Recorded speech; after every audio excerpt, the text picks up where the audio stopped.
மாந்தோப்புக்குள் பொன்னன் முன்னால் செல்ல விக்கிரமன் தொடர்ந்து சென்றான். ஒரு மரத்தினடியில் வந்ததும் நின்று மேலே உற்று பார்த்தான். அந்த அடிக்கிளையின் பட்டையில் ஓர் உருவம் செதுக்கப்பட்டிருந்தது. அது ஒரு புலியின் உருவம் என்று தெரிந்து கொள்ளலாம். அந்த புலி உருவத்துக்கடியில் தரையில் கிடந்த மாஞ்சருகுகளை எல்லாம் ஒதுக்கினான். பிறகு அங்கேயே தரையை தோண்டத் தொடங்கினான். விக்கிரமன் பரபரப்புடன் தானும் மண்வெட்டியை எடுத்தபோது பொன்னன் கை மறித்து, சற்று நேரம் மரத்தடியில் சும்மா உட்கார்ந்திருக்க வேண்டும் என்றான். விக்கிரமன் மரத்தடிக்கு சென்று வேரின் மேல் உட்கார்ந்தான். குழியில் நின்ற பொன்னன் குனிந்தான். அவன் மறுபடி நிமிர்ந்த போது அவனுடைய கைகளில் கெட்டியான தோளினால் சுற்றப்பட்ட பெட்டி இருந்தது. பொன்னன் அந்த தோலை எடுத்தெறிந்தான். பழைய ஆயுத பெட்டி, சித்திர வேலைப்பாடமைந்த பெட்டி காணப்பட்டது.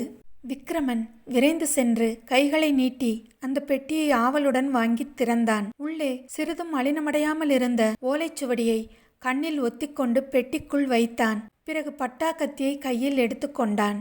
பொன்னனை பார்த்து சொன்னான்,